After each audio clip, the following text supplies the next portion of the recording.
Kalapatids, meron tayong pauwi si Super Baby galing Unisan, Quezon.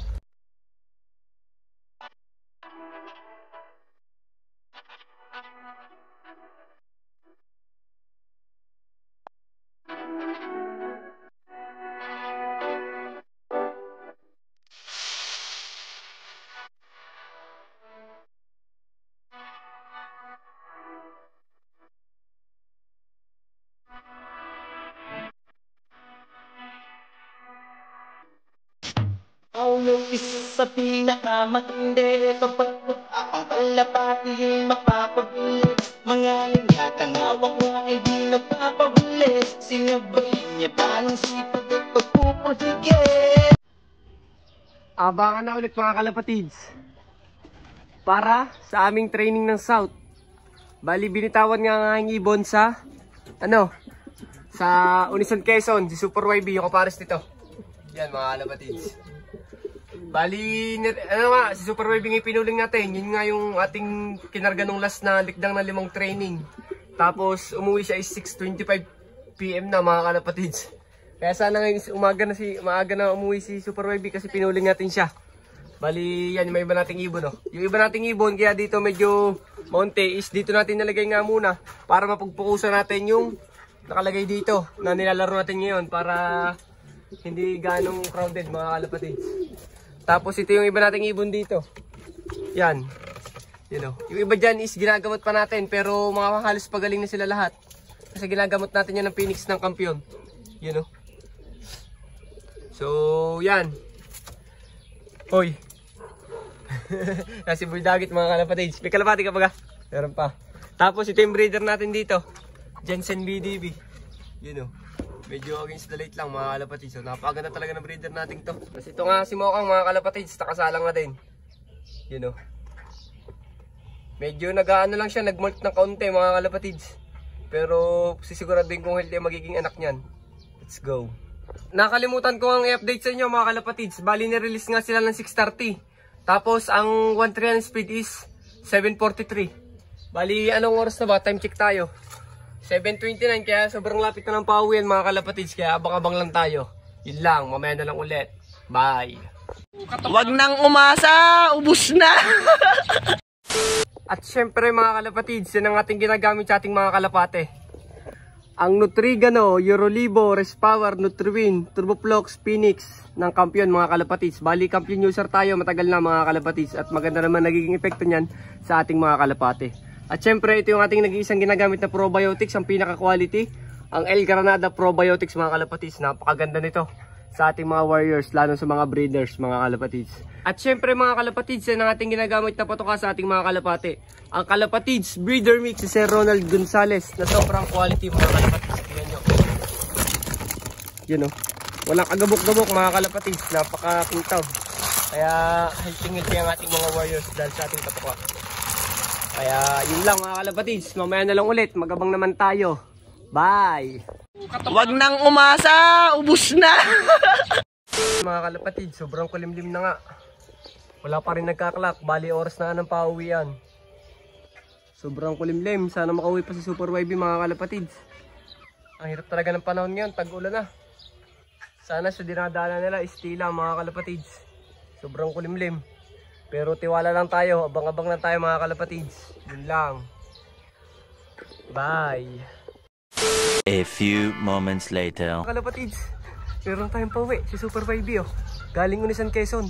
Bali kaklak pa rin natin yan. Bali hindi na natin siya naabangan kasi nung may nagklak na kaninang mas lamang sa atin ang distance ay hindi ko na inabangan. Kasi 5 na ata halos kanina nagklak pero ngayon madami na. Tapos umalis nga tayo at kumain mga kalapatids. Papasukin muna natin siya. Let's go. Pasok Super Baby, pasok. Galing Unisan, Quezon yan mga kalapatids. Pasok Super Baby, pasok, pasok. Uy, huwag na pumasok. Naku po, na-star sa ata to mga kalapatids. Kakalak pa rin natin. Super Baby, pasok. Hindi ko ma-stick mga kalapatids. Umalis kasi tayo mga kalapatids kasi nagutom ako. Kumain kami ng mga tropa ko sa labas. Stick natin Kung na siya, medyo na-stress siya mga kalapatids. O, pasok mo Super Baby. Yan mga kalapatids, Unisan, Quezon. Medyo bumibilis na siya mga kalapatids. Kasi Nakaka ano natin siya sa training. Kumbaga hindi na siya nalilikdangan mga kalapatids. Oh. Napakatibay yung Super Wavy. Clock natin mga kalapatids. Tingnan natin kung ilan na speed. Yan mga kalapatids, ikakalak na natin si Super Wavy. Bali ano ito. Ngayon lang tayo nagpooling uli. Ngayon lang ulit tayo magkaklak pero siguro mababa na speed dito. Pero ayos lang. Malagay yung umuwi si Super Wavy. So clock natin. Yan. Ito. T 5596 5596. Yan, nag-clock na nga tayo mga kalapatids.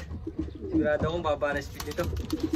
Yan, 571 na lang speed ni Super Wavy. Hindi kasi natin siya nabangan. Siguro mataas-taas ang speed nito kung nabangan natin siya. Kumain pa kasi tayo sa labas eh. Kasi talo na rin naman sa pooling kaya nawalan na rin akong gana magkabang.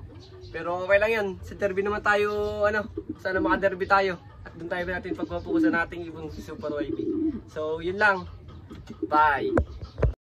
2,000 years later. So yun mga kalapatids, ngayon nga lang natin natuloy ang ating vlog. Balik hapon is may pinuntahan tayo. Kasi yung mga warriors natin. Tapos anong oras na ngayon? Hapon na. Bali magkapatoka ngayon tayo mga kalapatids, papasukin lang natin sila. Kasi ito si Super Wavy oh. Kung makikita nyo naman, recover na siya oh. Ang ganda nyo na mga kalapatids. Bali papatoka muna tayo, let's go. Bye. Siyempre mga kalapatids, ang gagamitin natin patuka ay siyempre isang kalapatids ni Sir Ronald Gonzales na napakaganda. Bali isang taka lang natin sila bibigyan mga kalapatids. Bali yan yung mga warriors natin. Bali mga naka-South Club rin yan. Bali mga kasabay niyang ilaro natin is itong anak ni na Balong. Yan o, anak ni Balong, tsaka yan. Pares anak ni Balong at ni Mokang yan mga kalapatids, magkapatid yan. Kaso magkaibang clutch. Yan. Abangan natin itong mga panglaro ko sa South mga kalapatids ha. Sana maganda ilipad nila sa akin. Tapos si Super Wavy is sana is makatapos siya ng training para makaabot tayo ng derby. Tapos sana dumulo din siya. Kasi talo tayo sa norte, gulong tayo. Bali babawi nga tayo next north. Kasi normal naman sa karera yung nabubulol pa ako eh. Normal kasi sa karera yung ang matalo mga kalapatids. Tapos mga kalapatids, kung mapapansin nyo man is ang boses ko eh medyo iba kasi nga galing ako sa Lagna, tapos hanggang ngayon inuubot sipon pa rin ako. Kaya nagpapagaling pa din ako mga kalapatids. Tapos ito yung mga iba nating ibon oh. Hindi na natin sila gano'ng mapakita. Tapos ito yung mga breeder natin, gutom na oh. Tapos sa South naman mga kalapatids, susunod din magpupuling ulit tayo. Para masasaya ang ating abangan. Super Wavy lang siyempre ang ating ipupuling. Kasi siya lang naman ang ating ibon. Tapos tapaltan natin itong tubig na to. Bali ang nakalagay dito sa painuman nating tuy Nutriga no. Kasi Lunes ngayon mga kalapatids, napakaganda nito. Flashing. Bali nag-i-start na nga tayo mag-breed mga kalapatids ng ating mga pang summer. Yun oh, umitlog na si Mokang. Nag-start na tayo mag-breed ng ating mga pang summer at mga pang south. Gawa nang may club ring pa tayong kinuha na hindi pa natin nasusuksok mga kalapatids. So yun lang mga kalapatids. Siguro hindi ko na kailangan patagalin itong video na to. Maraming salamat sa lahat ng sumusuporta. Please like, comment, share, and subscribe to my YouTube channel, Paulop TV. Yun lang. Bye!